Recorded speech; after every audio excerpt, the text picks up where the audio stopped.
जय श्री राम। आज बात करते हैं घर वापसी की। घर वापसी की बात मैं इसलिए कर रहा हूं कि भारत में राम राज्य स्थापित करना है, एक महान भारत बनाना है, तो घर वापसी कराना ही पड़ेगा। घर वापसी के बिना न राम राज्य आ सकता है, न एक भारत श्रेष्ठ भारत बन सकता है। घर वापसी के बिना महान भारत नहीं बन सकता। घर वापसी के बिना भारत विश्वगुरु नहीं बन सकता। तो सबसे पहले जो करना चाहिए वो है घर वापसी। क्यों जरूरी है घर वापसी, कैसे होगी घर वापसी, वो मैं आज आपसे बात करता हूं। घर वापसी से 3 तलाक खत्म होगा, घर वापसी से हलाला खत्म होगा, घर वापसी से मुताह खत्म होगा, घर वापसी से मिस्यार खत्म होगा, घर वापसी से तहर्रुस खत्म होगा, घर वापसी से बहुत सारी विदेशी कुरीतियां और कुप्रथाएं खत्म हो जाएंगी। तलाके हसन, तलाके हसन, तलाके बाइन, तलाके किनाया जैसी कुरीतियां खत्म हो जाएंगी। घर वापसी से चाची से, बुआ से, मौसी से शादी विवाह बंद हो जाएगा। घर वापसी के बाद चचेरी बहन, ममेरी बहन, फुफेरी बहन, ममेरी बहन से निकाह बंद हो जाएगा। तो जब ये बंद होगा तो जो बच्चे पैदा होंगे वो संस्कारी बच्चे पैदा होंगे। घर वापसी से दोबारा जो भारत का संस्कार है ना, वो फिर से मजबूत होना शुरू होगा, संस्कार का प्रचार प्रसार होगा। घर वापसी से खतना जैसी कुरीति खत्म हो जाएगी। घर वापसी से धर्मांतरण बंद हो जाएगा। घर वापसी से ड्रग का कारोबार कम हो जाएगा। घर वापसी से घुसपैठ कम हो जाएगी। घर वापसी से हमारी गाय बचेगी, क्योंकि गाय हिंदू बहुत कम खाते हैं। घर वापसी से रेलवे पे एक्सीडेंट कम हो जाएगा। रेलवे के सामने जो पत्थर रखा जाता है, लोहा रखा जाता है, सरिया रखा जाता है, वो बंद हो जाएगा। घर वापसी से अलगाववाद, कट्टरवाद बंद होगा। घर वापसी के बाद पलायन रुकेगा। घर वापसी के बाद मजहबी उन्माद कम होगा। घर वापसी से पाक नापाक की सोच खत्म होगी। घर वापसी से हराम हलाल की सोच खत्म होगी। घर वापसी से ईमान और काफिर वाली सोच खत्म होगी। घर वापसी से मुर्गे भी बचेंगे, बकरे भी बचेंगे, बकरियां भी बचेंगी, पशु पक्षी भी बचेंगे, जानवर भी बचेंगे, इंसान भी बचेंगे। घर वापसी से नशा तस्करी कम होगी। घर वापसी से मानव तस्करी कम होगी। घर वापसी से चोरी, लूट, झपटमारी कम होगी। घर वापसी से माताओं और बहनों का जो मंगलसूत्र सड़क चलते छीन लिया जाता है, चैन छीन लिया जाता है, उसमें भी कमी आएगी। घर वापसी से एयर पोल्यूशन कम होगा। घर वापसी से वाटर पोल्यूशन कम होगा। घर वापसी से नॉइज पोल्यूशन कम होगा। घर वापसी से लैंड पोल्यूशन कम होगा। घर वापसी से जनसंख्या विस्फोट रुकेगा। जब घर वापसी से जनसंख्या नियंत्रण होगा तो भारत की 50% समस्या अपने आप ठीक हो जाएगी, क्योंकि जल जंगल जमीन की समस्या, रोटी कपड़ा मकान की समस्या, गरीबी, भूखमरी, कुपोषण की समस्या, air pollution, water pollution, noise pollution की समस्या, सड़क पे भीड़, रेल में भीड़, जेल में भीड़, इन सभी समस्याओं का मूल कारण है जनसंख्या विस्फोट। 90,000 बच्चे रोज पैदा हो रहे हैं। तो घर वापसी होगी तो ये जनसंख्या विस्फोट रुकेगा। जो अभी कोई 15 बच्चे कर रहा है, कोई 18 बच्चे कर रहा है, कोई 20 बच्चे कर रहा है। आपने सुना होगा अभी उत्तर प्रदेश के हापुड़ में 42 साल की गुड़िया ने 15वें बच्चे को जन्म दिया है। अभी सोचिए, अभी 7-8 साल वो लगभग 20 पूरा कर देगी। तो घर वापसी होगी तो जब जनसंख्या विस्फोट रुकेगा, सब लोग हम दो हमारे दो का पालन करेंगे, तो भारत की 50% समस्या अपनी आप कम हो जाएगी।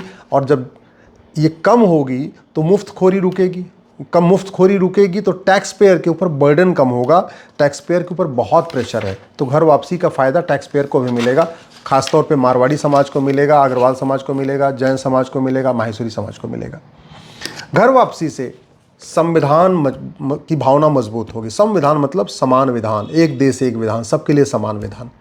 हिंदू हमेशा कहते हैं संविधान होना चाहिए, संविधान होना चाहिए, लेकिन जो गैर हिंदू वो नहीं मानते। तो जब घर वापसी हो जाएगी तो संविधान मजबूत होगा। घर वापसी से सेकुलरिज्म की भावना मजबूत होगी, पंथ निरपेक्षता की भावना मजबूत होगी, सबको एक समान जैसा माना जाएगा। घर वापसी से समाजवाद की भावना मजबूत होगी। घर वापसी से लोकतंत्र की भावना मजबूत होगी। लोकतंत्र मजबूत होगा, मैं इसलिए कह रहा हूँ कि इलेक्शन कमीशन हर चुनाव के पहले सेंसिटिव बूथ का एक पूरी लिस्ट डिक्लेयर बताता है। पूरे देश में आप देख लीजिए, 90% सेंसिटिव बूथ वहीं है जहाँ हिंदू कम है। जहाँ 100% हिंदू हैं वो बूथ कभी सेंसिटिव होता ही नहीं है। सेंसिटिव बूथ वही होता है जिसको चुनाव आयोग सेंसिटिव बूथ डिक्लेयर करता है, जहाँ अलग से पुलिस लगानी पड़ती है। वो वही होता है जहाँ हिंदू कम होते हैं। तो जब हिंदू कम हो जाएंगे तो सेंसिटिव बूथ कम हो जाए। हिंदू जब घर वापसी होगी तो सेंसिटिव बूथ की संख्या भी कम हो जाएगी। घर वापसी होगी तो लिखने, पढ़ने, बोलने की स्वतंत्रता सबको मिलेगी।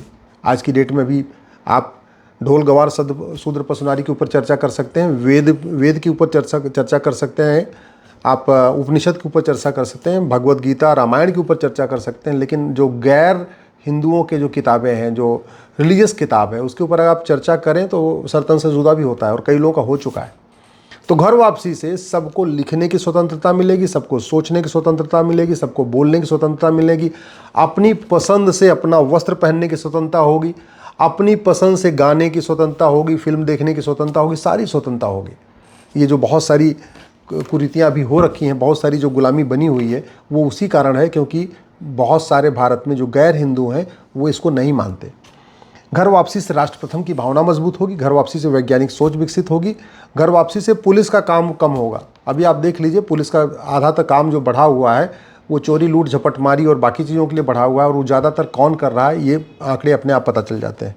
घर वापसी से मुकदमों का बोझ भी कम होगा, घर वापसी से वसुधैव कुटुंबकम की भावना मजबूत होगी, घर वापसी से सर्वमंगल मांगल्ये शिवे सर्वार्थ साधिके की भावना मजबूत होगी, घर वापसी से नारी तू नारायणी की भावना मजबूत होगी, घर वापसी से यत नरस्तु पूज्यते रमन्ते तत देवना की भावना मजबूत होगी, घर वापसी से सबका साथ सबका विकास होगा, घर वापसी से गुलामी के नाम अपने आप खत्म हो जाएंगे। जो बाबर, हुमायूं, तुगलक, गजनी, गोरी के नाम पे पूरे देश में सड़क मोहल्ले गलियां बनी हुई हैं, थाने बने हैं, बिल्डिंग बनी है, जैसे घर वापसी हो जाएगी आप उसका नाम बदल दीजिए, कोई नहीं विरोध करेगा। आज की डेट में अगर नाम जैसे ही बाबर, हुमायूं, तुगलक, गजनी, गोरी, खिलजी का नाम बदलने जाते हैं तो बहुत सारे लोग खड़े हो जाते हैं। जब वो उनकी घर वापसी हो जाएगी तो गुलामी का नाम मिटाना आसान हो जाएगा। घर वापसी के बाद गुलामी के निशान खत्म करना आसान हो जाएगा। काशी, मथुरा, भद्रकाली, भोजशाला, अटाला, इस पर जो लोग विरोध कर रहे हैं, जब ये बहुत कम हो जाएंगे, संख्या इनकी बहुत कम हो जाएगी, तो गुलामी के नाम निशान मिटाना आसान हो जाएगा। घर वापसी से गुलामी की कुरीतियाँ मैंने पहले बताया, गुलामी की कुप्रथाएं खत्म होंगी, घर वापसी से गुलामी की शिक्षा बंद होगी, घर वापसी से गुलामी के स्कूल बंद हो जाएंगे। मुगलों ने 500 साल के शासन में 1000 मदरसे खुलवाए थे। आज की डेट में संविधान लागू होने के बाद पिछले 75 साल में 3 लाख मदरसे खुल गए हैं, जबकि भारत के संविधान में मदरसा कहीं लिखा ही नहीं है। भारत का संविधान मदरसा बोर्ड बनाने की इजाज़त नहीं देता, भारत का संविधान मदरसा स्कूल खोलने की इजाज़त नहीं देता, भारत का संविधान मदरसे की डिग्री को कहीं वैलिड नहीं करता। फिर भी मदरसों की डिग्रियाँ लोग ले लेके सरकारी नौकरी में जा रहे हैं। तो घर वापसी होगी तो वो भी बंद होगी, हालांकि ये अलग इस पर PIL चल रही है, ये सरकार को भी देखना पड़ेगा, लेकिन घर वापसी से ये भी बहुत कम हो जाएगा। मदरसे अपने आप कम हो जाएंगे, मिशनरी स्कूल अपने आप कम हो जाएंगे। घर वापसी से गुलामी की सोच खत्म होगी, घर वापसी से सामाजिक समरसता बढ़ेगी, घर वापसी से कुटुंब प्रबोधन होगा, घर वापसी से स्वदेशी की भावना आएगा, स्व का जागरण होगा। अभी क्या हो रखा है, भारत का त्यौहार मनाना हराम, भारत के विचार को मानना हराम, वसुदेव भारत माता की जय बोलना हराम, वंदे मातरम बोलना हराम, सब विदेशी चीज़ें हैं। अभी टोपी भी विदेशी है, कुर्ता भी विदेशी स्टाइल में, पैजामा भी विदेशी स्टाइल में, कपड़े भी विदेशी स्टाइल में, चाहे महिलाएं जो कपड़े पहन रही हैं वो भी विदेशी स्टाइल में है, वो भारत के कपड़े नहीं हैं।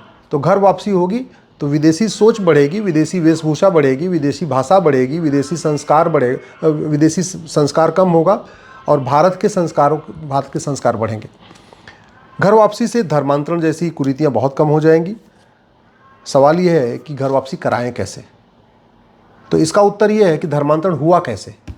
धर्मांतरण 2 तरीके से हुआ, तलवार के दम पे हुआ और टैक्स लगा के हुआ। मुगलों ने धमकी दिया, कन्वर्ट हो जाओ नहीं तो मार दूंगा, और दूसरा क्या किया, अगर हिंदू बने रहना है तो टैक्स देना पड़ेगा, यानी तलवार के दम पे और टैक्स, यानी भय पैदा किया और टैक्स लगाया। तो बीमारी जिधर से आती है, जैसे आती है वैसे ही जाती है। घर वापसी कराना है तो सबसे पहले धर्मांतरण रोकना पड़ेगा, और घर वापसी कराना है तो घर वापसी को प्रमोट करने के लिए समाज को और सरकार को भी कुछ काम करना पड़ेगा।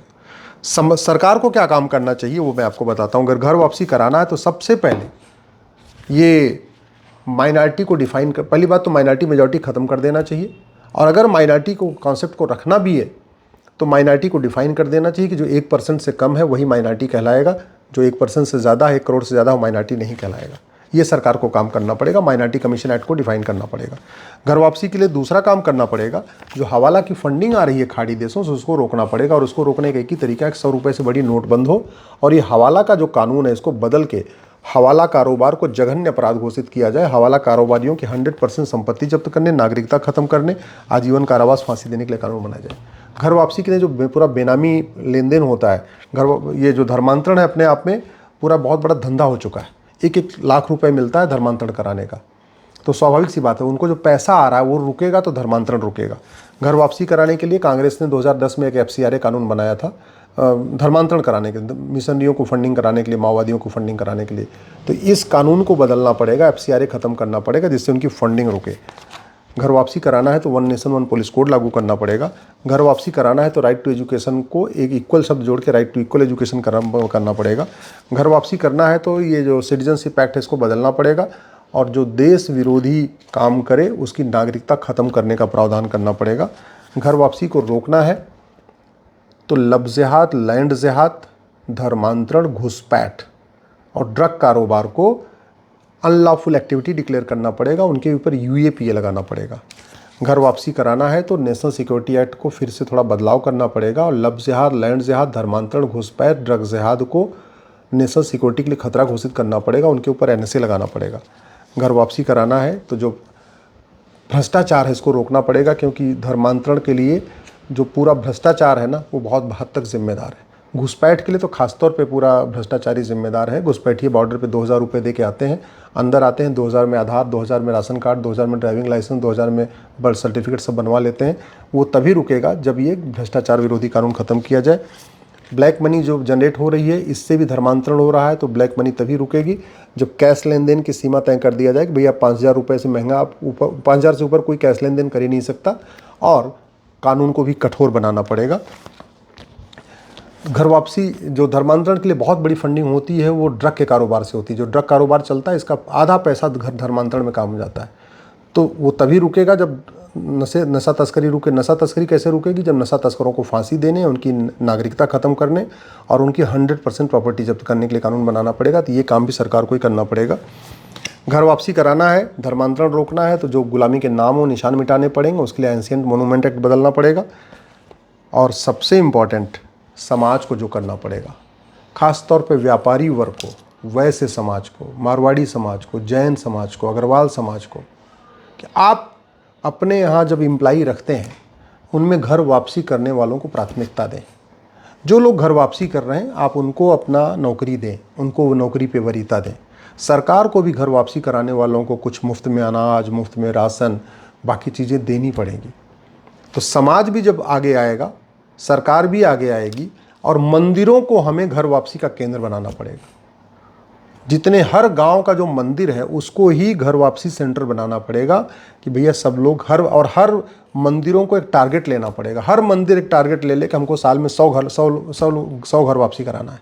जितने कथावाचक हैं वो टारगेट ले लें अपनी अपनी क्षमता के अनुसार कि हमको 1000 लोगों का घर वापसी कराना है, हमको 5000 की घर वापसी कराना है। बड़े बड़े कथावाचक हैं, बहुत करोड़ों फॉलोअर हैं।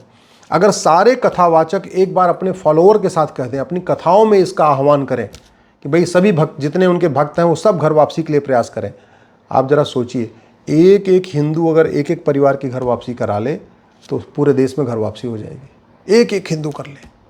मैं तो आदरणीय सदगुरु जी से, श्री रविशंकर जी से, मुरारी बापू से, देवकी नंदन जी से, रमेश भाई ओझा जी से, जितने भी भारत में कथावाचक हैं, सबसे हाथ जोड़ के आग्रह कर रहा हूँ, आप खुले मंच से, सार्वजनिक मंच से घर वापसी के फ़ायदे बताइए और घर वापसी के लिए आह्वान करिए। अपने अपने भक्तों से कहिए घर वापसी शुरू कराएं, उनको अपना गोत्र दीजिए। एक बड़ी समस्या है कि रोटी बेटी के साथ रिश्ता कौन करेगा, तो जो गुरु, जो धर्म गुरु या जो मंदिर का पुजारी घर वापसी कराए वही वो अपना गोत्र दे दे। जब गोत्र दे देगा तो बात खत्म हो गई, जो रोटी बेटी के रिश्ते का टेंशन ही खत्म हो गया। और जाति क्यों लाना, नाम के साथ आर्य लगा लें, नाम के साथ गोत्र लगाएं, क्या दिक्कत है? भार्गव लगाएं, कश्यप लगाएं, वत्स लगाएं, सांडिल्य लगाएं, गोत्र लगाएं, जाति लगाने की जरूरत ही नहीं है। क्या ज़रूरत है? जाति प्रथा तो वैसे भी खत्म होनी चाहिए। जाति प्रथा हमारी थी भी नहीं, जाति प्रथा मात्र 1500 साल पुरानी है। तो मैं अपने सभी धर्मगुरुओं से आग्रह कर रहा हूँ, घर वापसी पे को एक मिशन के रूप में लीजिए। मैं सरकार से भी आग्रह कर रहा हूँ, घर वापसी के लिए विशेष अभियान शुरू करिए, विशेष योजना ले आइए। मैं अपने सभी जितने बुद्धिजीवी हैं, पत्रकार हैं, कलमकार हैं, उनसे भी कह रहा हूँ, घर वापसी से क्या क्या फ़ायदा होगा इस पर चिंतन शुरू करिए। और यूनिवर्सिटीज़ में भी, संस्थाओं में भी घर वापसी के ऊपर चर्चा होनी चाहिए। अल्टीमेटली 400 साल 500 साल पहले जो हमारे पूर्वज चले गए, चाहे वो तलवार के डर के मारे चले गए या जजिया नहीं दे गए इसलिए चले गए, उनको वापस लाना, सम्मान के साथ वापस ले आना, ये हमारी जिम्मेदारी है। अगर हमारे घर का कोई बच्चा डर के मारे घर छोड़ के भाग जाए, गुस्से में घर छोड़ के भाग जाए, तो उसको वापस लाना हमारी भी जिम्मेदारी है, और उसको वापस खोज के घर तक पहुंचाना ये पुलिस की भी जिम्मेदारी, यानी सरकार की भी जिम्मेदारी है। तो जो 400 साल 500 साल पहले विदेशी आक्रांताओं के डर से चले गए या जजिया न दे पाने के कारण चले गए, उनको वापस घर में लाना ये सरकार का भी दायित्व है, ये समाज का भी दायित्व है, ये उद्योगपतियों का भी दायित्व है, व्यापारियों का भी दायित्व है। खासतौर पे जितने भी व्यापारी समाज के लोग हैं उनका दायित्व है कि घर वापसी कराने वालों को वो प्राथमिकता दें, उनको नौकरी का ऑफर दें, तो घर वापसी बहुत फास्ट होगी और घर वापसी हो जाएगी तो मैंने आपको पहले कहा भारत की 50% समस्या खत्म हो जाएगी।